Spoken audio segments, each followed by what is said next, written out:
13 लोगों की जान जो इस बोट के पलटने से गई, उसमें गलती एग्जैक्टली किसकी थी? मौसम विभाग के अकॉर्डिंग येलो अलर्ट तो था और सबने सोचा कि ठीक है, दे दी होगी मौसम विभाग ने वार्निंग। स्टोर रूम का ताला तोड़ा, लाइफ जैकेट्स निकाली तो पाया कि वो सब पन्नियों में पैक्ड थी। जब बात जान पे आती है ना, कोई किसी के बारे में नहीं सोचता। बोट एक बार अपना टिपिंग पॉइंट क्रॉस करते ही सीधी पलट गई। ये क्रूज असल में कानूनी तौर पे चलना ही नहीं चाहिए था। हादसे से करीबन 2 महीने पहले खुद माइकल रिसोर्ट ने एमपी टूरिज्म को लेटर लिख के दिया था कि ये क्रूज पानी में उतारने लायक है ही नहीं। मां ने बेटे को अपनी ही लाइफ जैकेट में घुसा लिया था, पर फिर भी बेचारे दोनों नहीं बच पाए। ये 13 लोगों की मौत सिस्टम की सीधी लापरवाही थी। ये जानें बचाई जा सकती थी।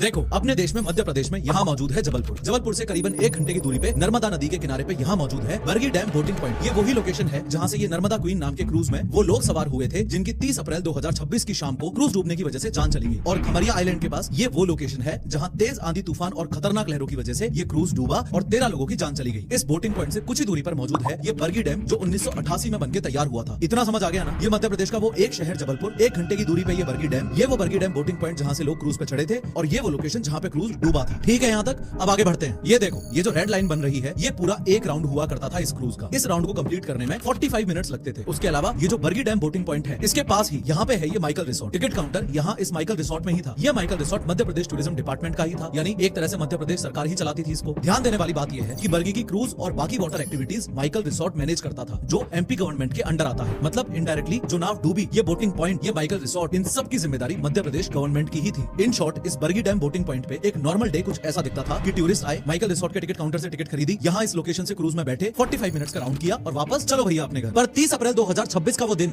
कुछ अलग था। उस दिन सुबह से ही मौसम इशारे दे रहा था। गर्मी के बाद वाली वो अजीब सी बेचैनी, वो हल्की सी गर्म हवा जो अचानक से ठंडी पड़ने लगती है, जिसको देख के गांव का कोई भी बड़ा बुजुर्ग बता देता है कि लगता है आज आंधी आएगी। वो हवा चल रही थी, आसमान में बादल थे। और यही तो बात है, हर हादसा एक नॉर्मल दिन की तरह शुरू होता है। आप घूमने जाते हो, नॉर्मल दिन, फैमिली के साथ बाहर निकलते हो, नॉर्मल दिन, तब तक सब नॉर्मल है जब तक कुछ अलग नहीं होता। और जो स्मार्ट लोग होते हैं ना, वो उन नॉर्मल दिनों में भी उस अलग दिन की तैयारी करके रख लेते हैं। और तैयारी का मतलब होता है अपनी फैमिली के लिए एक ऐसा फाइनेंशियल बैकअप रेडी रखना जो आपके बुरे से बुरे वक्त में भी उन्हें संभाल ले। और ऐसे बुरे वक्त में सिर्फ एक ही चीज उस परिवार के काम आती है और वो है टर्म और हेल्थ इंश्योरेंस। देखो, जबलपुर क्रूज जैसे हादसे में 2 ही चीजें होती हैं, या तो इंसान की जान चली जाती है या फिर वो बच तो जाता है पर लंबी हॉस्पिटलाइजेशन, सर्जरीज और महीनों के इलाज में घर की सारी सेविंग्स डूब जाती हैं। पहली सिचुएशन के लिए होता है टर्म इंश्योरेंस, लाइफ इंश्योरेंस का प्योरेस्ट फॉर्म और सबसे सस्ता फॉर्म, जिसमें आपके ना होने पे आपकी फैमिली को एक बड़ा फाइनेंशियल कवर मिलता है ताकि बच्चों की पढ़ाई, घर के खर्चे और ईएमआई कभी ना रुकें। ये इंश्योरेंस आप जितनी कम एज में लोगे, प्रीमियम उतना कम बनेगा और फिर वही प्रीमियम लाइफ लॉन्ग के लिए लॉक हो जाता है। दूसरी सिचुएशन के लिए होता है हेल्थ इंश्योरेंस। कई बार इंसान बच तो जाता है लेकिन आईसीयू, सर्जरीज, टेस्ट और महीनों तक चलने वाले इलाज के खर्चे घर की सारी सेविंग्स खत्म कर देते हैं। हेल्थ इंश्योरेंस इन्हीं खर्चों का बोझ खुद उठा लेता है ताकि बीमारी या हादसे के टाइम आप सिर्फ इलाज पे फोकस करो, पैसे पे नहीं। बेस्ट क्लेम सेटलमेंट रेशियो के आधार पे अपने लिए बेस्ट प्लान चुनो। और सबसे अच्छी बात, ये दोनों ही इंश्योरेंस सिर्फ 400 से 500 रुपए पर मंथ जैसे प्रीमियम से शुरू हो जाते हैं और आपको लाखों करोड़ों तक का कवर देते हैं। लिंक मैंने डिस्क्रिप्शन और पिन कमेंट में दिया है,